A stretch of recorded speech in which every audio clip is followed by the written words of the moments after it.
Get off my site, Frank. You are fired, and you are not getting a single dime of your $2 million bonus. The CEO smirked, thinking he had won. He did not know that my next phone call would cost him $40 million. Rewind 3 months. I have spent 32 years in commercial contracting. In this industry, you do not survive by sitting in a carpeted office looking at stock options. You survive by understanding the chemistry of concrete pours, the tolerances of structural steel, and the strict codes of municipal inspectors. For 22 of those years, I worked for Caldwell Construction LLC. The company was founded by Richard Caldwell. Richard was an old-school builder who started with a single backhoe in the late 1970s. He built a $50 million a year firm based on 2 simple principles. You pay your subcontractors on time, and you never cut corners on quality. Richard knew I was the operational engine that kept his biggest projects running. 5 years ago, when we bid on the Oak Creek Municipal School District High School campus expansion, a massive $40 million public works contract under California jurisdiction, Richard knew it would take every ounce of my experience to pull it off. It was an incredibly complex project. We were building a new 3-story science and technology wing, a state-of-the-art gymnasium, and updating the entire utility infrastructure for a campus built in the 1950s, all while keeping the school operational for 3,000 students. In public works, the margin for error is razor-thin. If you miss a deadline, the liquidated damages clauses will eat your profit margin alive. If you fail a foundation inspection, you can end up tearing out $100,000 worth of structural slab. To ensure I stayed focused on this project until the very end, Richard and I signed a project-specific rider to my employment contract. It was a legally drafted agreement.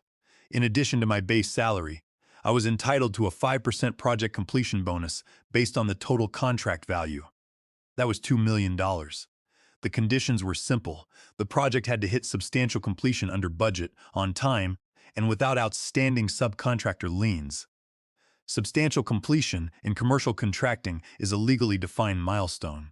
It means the building is safe to occupy.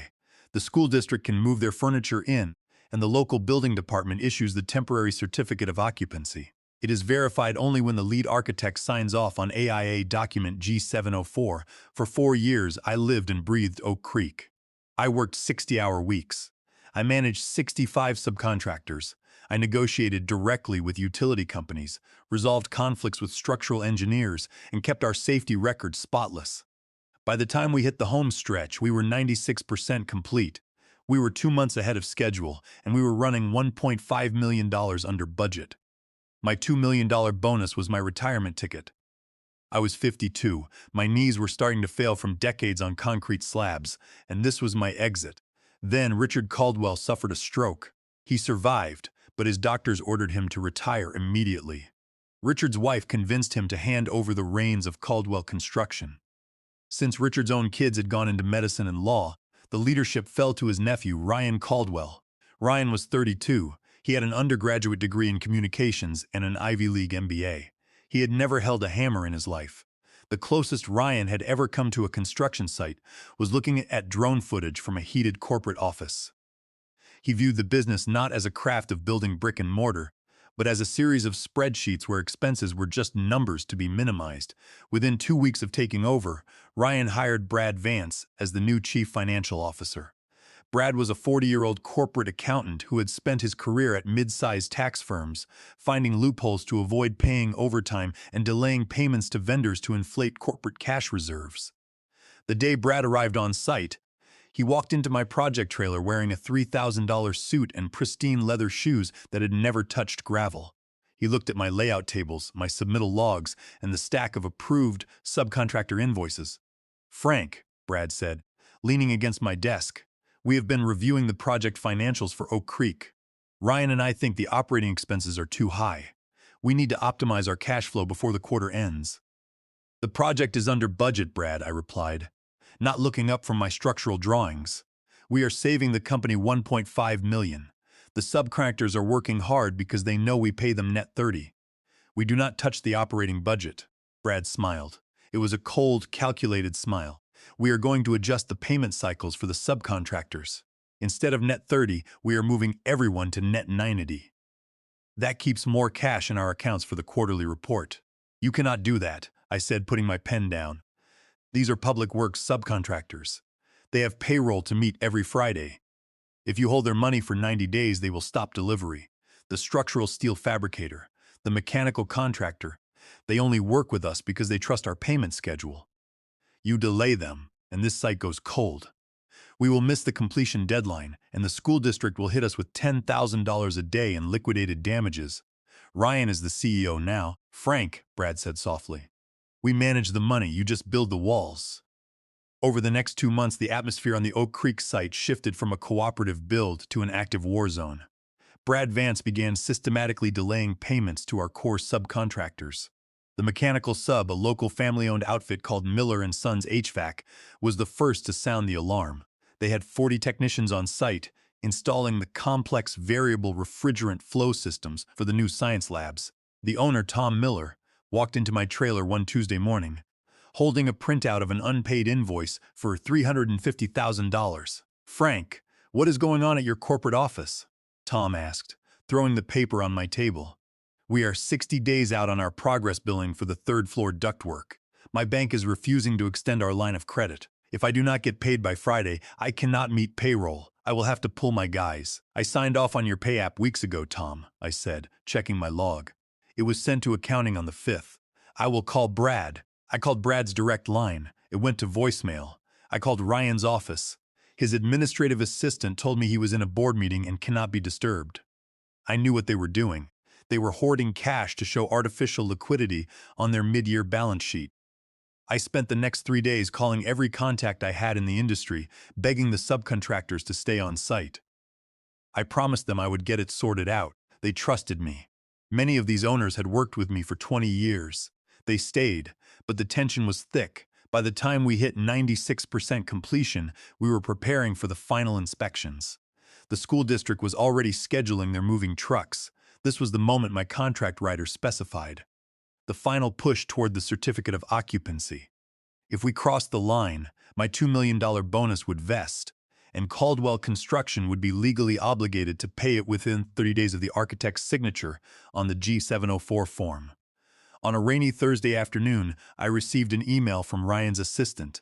It was a formal request for a meeting in the main project trailer at 4:30 p.m. The topic was listed as Project Closeout and Audit Review. When I walked into the conference room, Ryan was sitting at the head of the table. He had a new iPad in front of him. Brad Vance sat to his right next to a stack of manila folders. 2 men in dark suits I had never seen before were standing near the door. They were private security. "Have a seat, Frank," Ryan said, gesturing to the chair opposite him. His voice had a rehearsed, formal tone. "What is going on, Ryan?" I asked, sitting down. "We have the fire marshal coming tomorrow at 8 a.m. for the final alarm system test. I need to be out there with the electrical foreman. We have been performing an internal audit of the Oak Creek project accounts." "Frank," Brad Vance said, opening one of the folders, specifically the change orders approved over the last 6 months. "We have found some very disturbing discrepancies."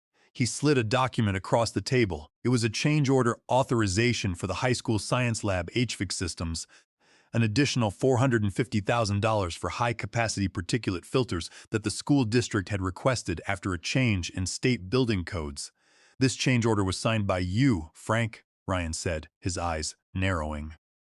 "You authorized the subcontractor to purchase and install this equipment. But we have checked our server logs and the project database. There is no record of the school board ever approving this change. There is no signed authorization from the district's representative." I stared at the document. "What are you talking about?" "The school board approved this in their public session on March 12th. I received the signed authorization from the district superintendent, Dr. Marcus, via email on March 14th. I uploaded it to our Procore system and CC'd both of you." "We checked Procore, Frank," Brad said, his face completely flat. "There is no such file. We also reviewed your corporate email account. There are no emails from Dr. Marcus on or around that date. It appears you authorized a $500,000 expense to a subcontractor without owner approval. That is a direct violation of company policy and constitutes gross financial negligence." I felt a cold sensation in my chest. I realized instantly what had happened. Brad Vance had administrative access to our IT infrastructure. He had deleted the files from the Procore server and wiped the emails from my inbox. They had spent the last week erasing the digital trail. "This is a setup," I said, looking Ryan dead in the eye. You know Dr. Marcus signed that authorization. The school district's own records will prove it. All you have to do is call their procurement office. We do not need to call anyone, Frank, Ryan said, leaning back. The internal records of Caldwell Construction are what matter. You expose this company to a $450,000 liability. Under Section 9 of your contract, gross negligence is grounds for immediate termination for cause. Brad slid another paper toward me. This is your termination letter, effective immediately. Because you are being terminated for cause, your project completion bonus is forfeited. Your health insurance will terminate at midnight, and you are barred from entering any Caldwell Construction property. The two men by the door stepped forward. These gentlemen will escort you to your desk to collect your personal items, Ryan said. Your company truck has already been deactivated. We have arranged for a rideshare to take you home. They expected me to blow up. They expected me to scream, throw chairs, and threaten to sue. But I have spent 30 years dealing with corrupt developers and shady inspectors. I have learned that when your opponent thinks they have you cornered, the best thing you can do is let them think they have won. If I argued, they would use my anger as further justification. If I refused to leave, they would have the police arrest me for trespassing, which would destroy my credibility. I looked at Ryan. He was trying to look tough, but I could see the slight tremor in his hand. He was terrified of me. He knew he was stealing my life savings. Okay, I said. I stood up, adjusted my hard hat, and looked at Brad. You think you are smart, Brad. You think because you can delete an email, you have cleaned up the mess. We have the data, Frank, Brad said. No, I replied. You have the files you control. But you do not control the people on this site. And you definitely do not control the laws of this state. I walked out of the conference room. The security guards followed me to my trailer. I packed my personal notebook, my old leather-bound daily log, and my personal safety harness into a cardboard box. I handed over my keys and my company-issued phone. 10 minutes later, I was standing in the rain outside the construction gates, holding my box. The security guards locked the chain-link fence behind me. I got into the rideshare they ordered. As we drove away, I looked back at the massive steel frame of the high school expansion. Ryan and Brad thought they had just saved $2 million. What they did not know was that they had just pulled the pin on a grenade, and they were sitting on the lever. When I got home, I did not waste time feeling sorry for myself. I sat down at my kitchen table, poured a glass of water, and booted up my personal laptop. I plugged in my encrypted external hard drive.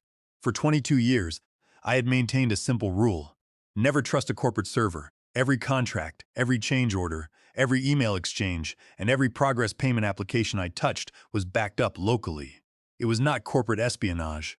It was basic professional self-defense. I opened the folder labeled Oak Creek High School Expansion. In a subfolder named Change Orders, I found the file, Science Lab HVAC Upgrades. It was a digital PDF, signed and stamped by the school district superintendent, Dr. Marcus, and the lead architect. The file metadata was intact, showing it was uploaded to Procore months ago and CC'd to both Ryan Caldwell and Brad Vance. That was my shield against their claim of gross negligence. Then I opened the folder named Subcontractor Ledger. Here was the weapon. Under California Civil Code sections 8132 to 8138, to receive monthly progress payments from a public owner, a general contractor must submit signed unconditional lien waivers and releases from its subcontractors. These waivers legally declare that the subcontractors have been paid in full for the work performed during the billing cycle. If a contractor submits false waivers to obtain public funds, it constitutes a felony under California Penal Code Section 115. I compared the pay applications Brad Vance had submitted to the Oak Creek School District with my own records. 2 weeks before my termination, Brad had submitted pay application 18 to draw down $6 million in public funds. Attached to that draw request were unconditional lien waivers, bearing the signatures of the executives from Miller & Sons HVAC, Apex Structural Steel, and Valley Concrete. According to those documents, they had been paid. But my local files held the true unpaid invoices.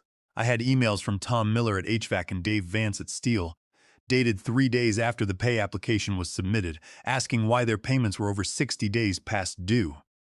The general contractor owed these three firms a total of $4,200,000. Brad Vance had forged the subcontractor's signatures on the unconditional waivers to get the $6 million released.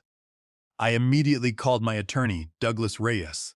Douglas was a veteran employment and construction lawyer who had represented contractors in California for 30 years. I sent him the entire file via an encrypted link. 10 minutes later, Douglas called me back. "Frank, this is not just a breach of contract," Douglas said, his voice grave. "This is financial fraud. The forgery of the lien waivers to obtain public funds is a direct violation of California Penal Code Section 115. But we have a problem. Ryan and Brad know you have this data. They know you kept copies." "What do you mean?" I asked. Douglas sighed. "I just received a notification on the court portal. Caldwell Construction, represented by a high-priced corporate firm in San Francisco, has just filed a preemptive lawsuit against you in the California Superior Court for the County of Alameda." "On what grounds?"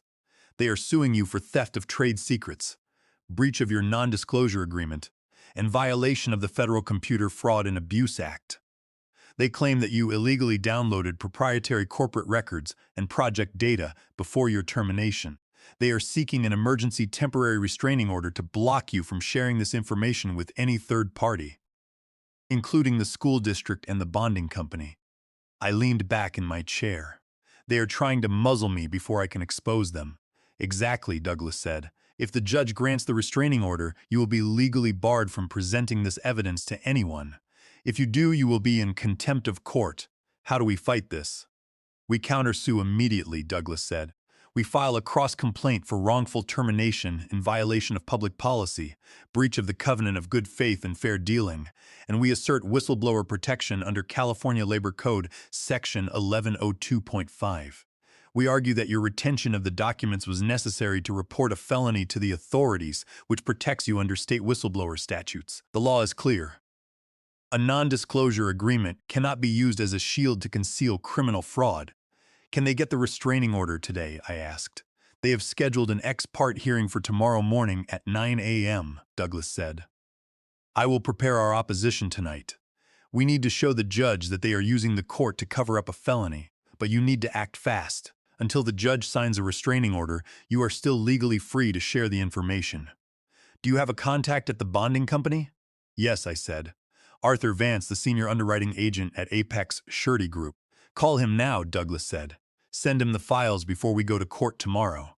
Once the surety knows their payment bond is exposed to $4 million in unpaid subcontractor claims, they will act to protect their assets." I hung up the phone and dialed Arthur's direct number. "Frank," Arthur said when he answered, "I was sorry to hear about Richard's stroke, and then Ryan's office told me you retired." "I did not retire, Arthur," I said. "I was fired yesterday because I refused to go along with a cash diversion scheme." Arthur was silent for a moment. "A cash diversion scheme? What are you talking about?" "I am emailing you a packet right now," I said. "You will find the signed HVAC change order proving they lied about my negligence. More importantly, you will find proof that Brad Vance submitted forged unconditional lien waivers to the Oak Creek School District to draw $6 million, while the subcontractors are owed over $4 million. I click send on my computer. "Look at the signatures on the waivers for Miller & Sons HVAC and Apex Structural Steel," I continued. "Then look at the signatures on the original subcontracts you bonded. They do not match. Brad Vance forged them. If those subcontractors file claims against the payment bond, Apex Surety is going to have to pay them $4.2 million out of pocket." I heard the sound of Arthur's keyboard as he opened the documents. I waited in silence as he reviewed the files. "This is a disaster," Arthur said, his voice tight. "Under the General Indemnity Agreement, this constitutes a material default. If they are submitting false documents to the public owner, our entire $50 million bonding capacity for Caldwell Construction is at risk." "What is your legal department going to do?" I asked. "Our general counsel is going to file a petition to enforce the collateral security clause of the GIA," Arthur said. "We will demand that Caldwell deposit $10 million in collateral immediately. If they cannot, we will move to freeze their project accounts. They have filed a lawsuit against me to get a restraining order," I warned him. "The hearing is tomorrow at 9 a.m. They want to block me from talking to you." "They are too late," Arthur said. "You have already talked to us, and we have a fiduciary duty to protect our assets. I am forwarding this to our legal team now. I will see you in court tomorrow, Frank." I hung up the phone. I knew the battle was just beginning. Ryan and Brad thought they could use the legal system to silence me, but they had underestimated the speed of a surety company facing a multi-million-dollar loss. I closed my laptop, checked my suit for the courtroom, and prepared for the next morning. The courtroom of Department 12 of the Alameda County Superior Court was quiet at 9 a.m. on Friday. Ryan Caldwell and Brad Vance sat at the plaintiff's table, flanked by three corporate attorneys in tailored gray suits. Ryan was tapping his foot against the hardwood floor, looking nervous. When Douglas Reyes and I walked in, their lead attorney did not even look at us. He was focused on his legal briefs. A few minutes later, two representatives from Apex Surety Group's legal team entered and sat in the gallery. Ryan noticed them, and his face turned visibly pale. He whispered something to Brad, who frowned and shook his head. Judge Evelyn Martinez took the bench and wasted no time. "We are here on an ex parte application by Caldwell Construction for a temporary restraining order against Frank Miller," Judge Martinez said, looking over her glasses. "Plaintiff claims the defendant has taken proprietary trade secrets and corporate communications in violation of the Federal Computer Fraud and Abuse Act." "Mr. Reyes, what is the defense's position?" Douglas Reyes stood up, adjusting his glasses. "Your Honor, we have filed a cross-complaint and an opposition," Douglas said. "The documents in question are not trade secrets. They are public records, invoices, and project correspondence that Mr. Miller maintained in his capacity as the project manager. More importantly, we have submitted evidence that the plaintiff is seeking this restraining order to conceal a felony." The plaintiff's lead attorney stood up immediately. "Objection, Your Honor," the attorney said. "This is a baseless accusation designed to prejudice the court." "Sit down, Counselor," Judge Martinez said, waving her hand. "I have reviewed the filings. Mr. Reyes, please proceed." Douglas presented the folder of documents. "We have submitted copies of the unconditional lien waivers filed by Caldwell Construction with the Oak Creek School District," Douglas explained. "We have also submitted affidavits from the owners of Miller & Sons HVAC and Apex Structural Steel. These subcontractors state under penalty of perjury that they have not been paid and that the signatures on those waivers are forgeries. This is a direct violation of California Penal Code Section 115. Under California Labor Code Section 1102.5, Mr. Miller is protected as a whistleblower for disclosing this information." At that moment, the lead attorney for Apex Surety Group stood up from the gallery and approached the bench. "Your Honor, if I may," the surety's attorney said. "Apex Surety Group has filed an emergency petition to intervene and to enforce the collateral security clause of the General Indemnity Agreement. In light of the evidence of financial fraud and forged waivers, our payment bond exposure exceeds $4 million. Under the terms of the GIA, we are requesting a preliminary injunction to place Caldwell Construction's project-specific accounts under joint control and to freeze their general operating accounts until $10 million in collateral is deposited." The plaintiff's table erupted in whispered arguments. Ryan Caldwell looked like he was about to faint. His lead attorney tried to salvage the situation, arguing that freezing the accounts would destroy the company's ability to operate and force a default on the public school project. "Freezing these accounts may be disruptive," Judge Martinez said, looking at Ryan and Brad. "But the court cannot ignore evidence of financial fraud involving public funds. The application for a temporary restraining order against Mr. Miller is denied. The court finds that Mr. Miller is protected under California Labor Code, Section 1102.5. Furthermore, the court grants the surety's emergency petition. An order will be signed placing Caldwell Construction's project accounts under joint control and freezing their operating accounts until the requested collateral is posted." The hearing was over in less than 30 minutes. As we walked out of the courtroom, Ryan Caldwell glared at me, his eyes bloodshot. Brad Vance was already on his phone, likely speaking to his criminal defense attorneys. By noon, the legal ruling triggered a massive chain reaction. Under California Civil Code Section 9350, a subcontractor on a public works project has the right to file a stop payment notice if they have not been paid. A stop payment notice is a powerful legal tool. Once it is served on the public owner, the owner is legally required to withhold 125% of the claimed amount from the general contractor's remaining payments. Tom Miller from HVAC, Dave Vance from Steel, and the owner of Valley Concrete did not hesitate. Prompted by the news of the court freeze and the surety's action, they formally served stop payment notices on the Oak Creek Municipal School District. The school district's response was swift. Their legal counsel issued an immediate freeze on the remaining $6 million of the progress payments. They also issued a formal 48-hour cure.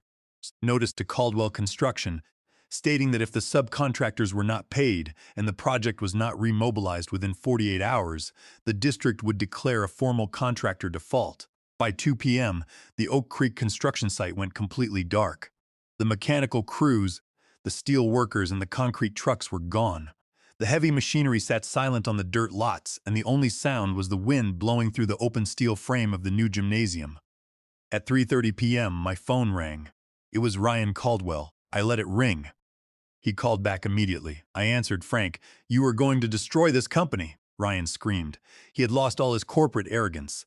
His voice was trembling with panic. "The banks have frozen our line of credit because of the surety's order. We cannot run payroll for our other projects. The school district is going to default us. Do you know what that means? It means the surety will liquidate your company's assets to recover their losses, Ryan," I said calmly. "And since your Uncle Richard personally guaranteed the GIA, they will take his ranch, his bank accounts, and everything he spent 50 years building. You can stop this, Frank," Ryan pleaded, his tone shifting from anger to desperation. "Call Arthur Vance. Tell him it was a misunderstanding. Tell him the invoices were in dispute. We will pay you the $2 million. We will find a way. We can sign a settlement agreement today." "You do not have $2 million to pay me, Ryan," I said. "Your accounts are frozen. The school district has withheld the progress payments. You cannot pay your subcontractors, let alone my bonus. We can get a loan," Ryan stammered. "We can use our personal property. Just tell the surety to lift the freeze. Speak to Douglas Reyes, Ryan," I said. "And tell Brad to start looking for a good criminal defense attorney. The school district has already forwarded the forged waivers to the district attorney." I hung up the phone. I sat in my kitchen looking out the window. Ryan and Brad had thought they could play corporate games on a construction site. They thought they could delete files and use security guards to steal a working man's retirement.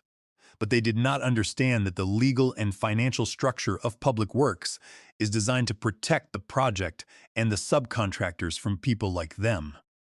The foundation was crumbling, and they were trapped inside the building. By Monday morning, the collapse of Caldwell Construction was nearly complete. The site of the Oak Creek High School expansion was a ghost town. The cranes sat idle against the gray sky, and the only people on site were 2 security guards hired by the school district to prevent anyone from removing materials. The school district had officially issued a 48-hour cure notice, which was set to expire at 5 p.m. on Tuesday. If the site remained inactive, the district would declare a formal contractor default, triggering the liquidation of the company's assets under the GIA to recover the surety's losses. At 2 p.m. on Monday, I received a call. It was not Ryan. It was Richard Caldwell. His voice was weak, raspy from his recent stroke, but his mind was completely clear. "Frank," Richard said, "I have seen the files. Arthur Vance sent them to my personal email. I do not know what to say. I trusted those kids to run the business the way we built it. I had no idea they were holding the sub's money, let alone doing what Brad did with the waivers." "I know, Richard," I said softly.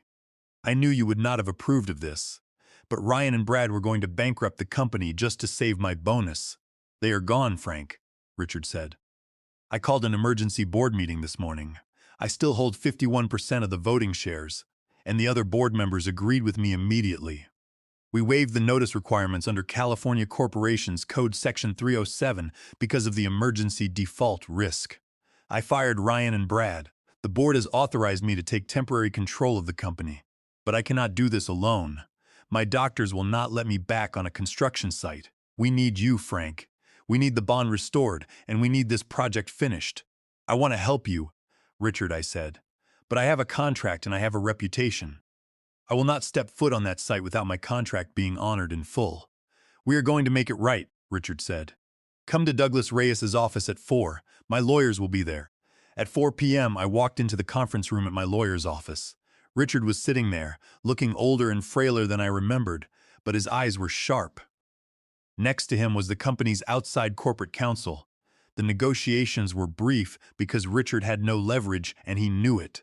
The school district's cure notice expired in 24 hours, and without my presence to coordinate with the surety and the subcontractors, the company was finished. We signed a binding settlement agreement with 3 main clauses. First, Caldwell Construction would pay me my full $2 million project completion bonus immediately upon the signing of the agreement. funded by a wire transfer from a separate corporate reserve account that the surety had agreed to release for this purpose. Second, the company would pay me an additional $500,000 in damages for breach of contract and wrongful termination, in exchange for my waiver of any further legal claims against the firm. Third, I would be retained as an independent consultant at a rate of $250 per hour with a guaranteed minimum of 40 hours per week to act as a project director for the completion of the Oak Creek project. My sole responsibility would be to interface with the school district, coordinate with the subcontractors, and manage the relationship with Apex Surety Group. As soon as the ink was dry, the wire transfer went through. I checked my phone and saw the balance in my bank account change. $2.5 million before taxes. Before we left the room, Richard looked at me. "Frank, can you save the job?" "I will have the crews back on site by tomorrow morning, Richard," I said. "But Ryan and Brad have to face the consequences. I will not cover for them." "I have already turned Brad's financial ledgers over to the district attorney's office," Richard said, his face hardening. "They did this to my company. They can explain it to a judge." The next morning, at 6:30 a.m., I pulled up to the Oak Creek site in my personal truck. I had my hard hat on the seat next to me. I called Tom Miller at HVAC and Dave Vance at Steel. I told them the news. The new management was out, the surety had unfrozen the funds, and their outstanding invoices were being paid via wire transfer that morning. By 7:30 a.m., the gates were open. The mechanical trucks, the electrical vans, and the concrete delivery mixers were lining up along the access road. The site was alive again. It took us exactly 6 weeks to finish the remaining 4% of the project. We passed the fire marshal's inspection on the first try. The school district received their temporary certificate of occupancy on schedule, and the lead architect signed the AIA G704 substantial completion form. I watched the school district's moving vans roll onto the campus, unloading desks and science equipment into the new wings. My job was done. Ryan and Brad were indicted 3 months later on federal mail fraud and state forgery charges.